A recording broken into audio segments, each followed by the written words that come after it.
नमस्कार, मैं आपके साथ कहकशा और आप देख रहे हैं पीआरबी। भारतीय जनता पार्टी और आरएसएस के बीच लंबे समय से तनातनी देखने को मिल रही है। दोनों के बीच मतभेद नजर आ रहा है। दोनों एक दूसरे से मेल खाते हुए भी नजर नहीं आ रहे हैं और ये कुछ दिनों से नहीं बल्कि जब से नरेंद्र मोदी तीसरी बार प्रधानमंत्री बनकर सत्ता में आए हैं तब से देखने को मिल रहा है। कहीं वो योगी जी से नहीं मिलते हैं तो कहीं योगी और मोदी के खिलाफ मोहन भागवत बयानबाजी करते हैं। अब आप देख लीजिए कि भारतीय जनता पार्टी को राष्ट्रीय अध्यक्ष का चेहरा चुनना है। इसके लिए भी अब आरएसएस और बीजेपी के बीच आर पार की लड़ाई शुरू हो गई है। भारतीय जनता पार्टी अपना चेहरा देना चाहती है लेकिन आरएसएस अब भारतीय जनता पार्टी पर, मोदी अमित शाह पर जो है अपनी पकड़ मजबूत करना चाहती है। आरएसएस अब अपने नाम आगे रख रही है और ऐसे ऐसे नाम आगे रख रही है जिनसे मोदी शाह का 36 का आंकड़ा है, जिससे मोदी शाह की नहीं बनती है। ऐसे में अब मोदी शाह जो है घिरते हुए नजर आ रहे हैं क्योंकि अब आरएसएस ने उनके पास ऑप्शन भी रख दिए हैं और ये ऑप्शन भी ऐसे वैसे नहीं है। ऐसे ऑप्शन हैं जिसके बाद मोदी और अमित शाह की खटिया खड़ी हो गई है। इसे सुनने के बाद दोनों की रातों की नींद उड़ गई है और इसका दावा किया है वरिष्ठ पत्रकार केपी मलिक ने।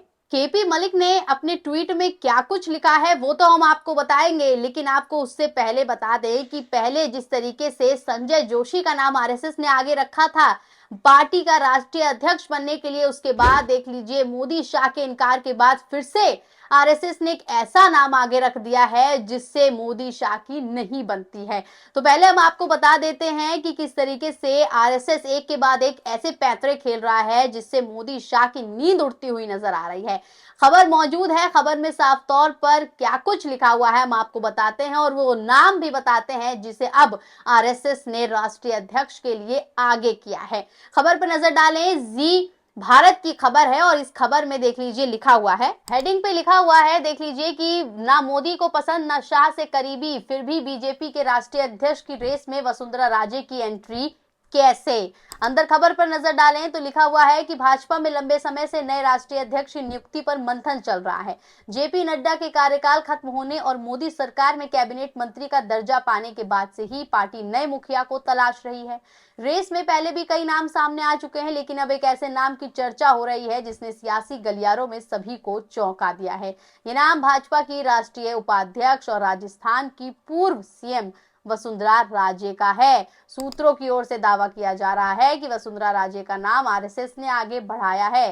पहले आरएसएस की ओर से संजय जोशी के नाम का प्रस्ताव भी भेजा गया था लेकिन भाजपा इस नाम पर राजी नहीं हुई। प्रधानमंत्री नरेंद्र मोदी का संजय जोशी से 36 का आंकड़ा बताया जाता है। दोनों के बीच इतनी खटास है कि मोदी साल 2012 में यूपी के विधानसभा चुनाव में सिर्फ इसलिए प्रचार करने नहीं गए क्योंकि वहां के संयोजक जोशी हुआ करते थे।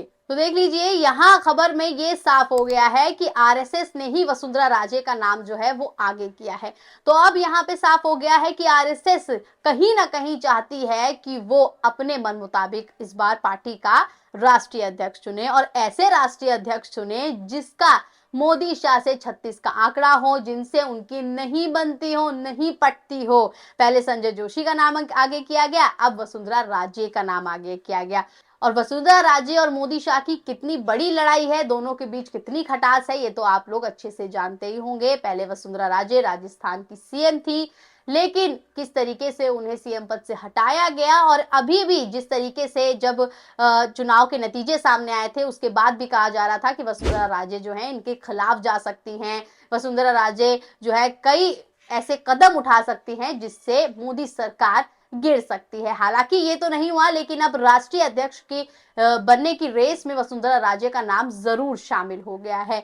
अब आपको हम केपी मलिक का वो बयान, वो ट्वीट दिखा देते हैं जिसमें उन्होंने दावा किया है और ऐसा वैसा दावा नहीं किया है बल्कि कहीं ना कहीं उनके इस दावे में सच्चाई भी नजर आ रही है क्योंकि जिस तरीके से आरएसएस अब एक के बाद एक पैंतरे खेल रही है, एक के बाद एक ऐसे नाम सामने ला रही है जिससे मोदी शाह जो है परेशान नजर आ रहे हैं, रातों की नींद उड़ती नजर आ रही है। ऐसे में ये कहना गलत नहीं होगा कि आरएसएस अब हर तरीके से भारतीय जनता पार्टी को अपने कंट्रोल में करना चाहती है। मोदी शाह से अब उनकी नहीं पट रही है।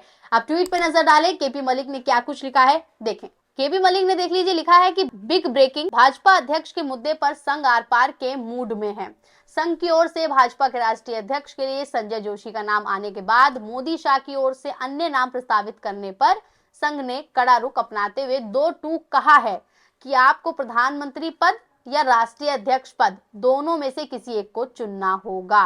तो देख लीजिए इनके ट्वीट में, देख लीजिए लास्ट की लाइन पे अगर आप गौर करेंगे तो लिखा हुआ है कि संघ ने दो टूक कहते हुए कह दिया है कि या तो आपको प्रधानमंत्री पद चुनना होगा या राष्ट्रीय अध्यक्ष पद चुनना होगा। यानी कि आप एक ही पद पर बैठकर अपनी मनमानी कर सकते हैं, दूसरे पद पर नहीं। या तो आप प्रधानमंत्री पद पर बने हैं तो उस पर ही ध्यान दीजिए, या अगर आपको राष्ट्रीय पद, अपनी राष्ट्रीय अध्यक्ष अपनी मर्जी का चुनना है तो आपको प्रधानमंत्री पद से हटना होगा। तो देख लीजिए प्रधानमंत्री पद से हटाने तक की बात आरएसएस कह रही है। यहाँ पर आगे देख लीजिए क्या लिखा है। आगे लिखा है कि सूत्रों का दावा है कि संघ ने साफ कहा है कि जो भी पद संघ को मिलेगा उस पर संघ अपनी मर्जी से अपनी पसंद के व्यक्ति का चयन करेगा। हम अपने हिसाब से चुनेंगे जिसमें तुम्हारा कोई दखल नहीं होगा। दरअसल संघ पार्टी पर फिर से अपनी पकड़ मजबूत करने के लिए कड़ा रुख अपना रहा है। बहरहाल संघ की इस गुगली से मोदी शाह बोल्ड आउट होते दिखाई दे रहे हैं। अब देखना होगा मोदी शाह का नया दाव और संघ का अगला कदम क्या होगा। तो देख लीजिए ये तो वाकई कहना गलत नहीं होगा कि बोल्ड आउट होते हुए मोदी शाह तो जरूर नजर आ रहे हैं, क्योंकि संघ ने ऑप्शन ही ऐसा दे दिया है, या तो प्रधानमंत्री पद में अपनी जो है पकड़ मजबूत रखें या राष्ट्रीय अध्यक्ष में मजबूत रखें। एक पर ही आप अपना कब्जा कर सकते हैं, दोनों पर नहीं कर सकते हैं। ऐसे में अब मोदी शाह टेंशन में आ गए हैं कि राष्ट्रीय अध्यक्ष का पद चुना जाए या प्रधानमंत्री का पद चुना जाए। दोनों ही बेहद महत्वपूर्ण पद होते हैं एक पार्टी के लिए, एक नेता के लिए। अब ये कहना गलत नहीं होगा कि अब आरएसएस ने कहीं ना कहीं फंसाने का काम किया है मोदी और अमित शाह को। मोदी जी को प्रधानमंत्री पद से हटाने की कोशिश में आरएसएस अब कहीं ना कहीं लग गई है। तो ये देखना होगा कि अब प्रधानमंत्री नरेंद्र मोदी कौन सा पद चुनते हैं, या प्रधानमंत्री बने रहते हैं या फिर राष्ट्रीय अध्यक्ष के लिए जद्दोजहद करते हैं, अपने मन मर्जी के मुताबिक इसका चयन करते हैं। दोनों ही तरफ से आरएसएस जीतती हुई नजर आ रही है और प्रधानमंत्री नरेंद्र मोदी फंसते हुए नजर आ रहे हैं। क्या कुछ होता है ये देखना बेहद दिलचस्प होगा। बाकी आपकी इस पूरे खबर पर क्या राय है हमें कमेंट के जरिए जरूर बताएं, और ऐसी और भी तमाम खबरों के लिए बने रहें पीआरबी के साथ।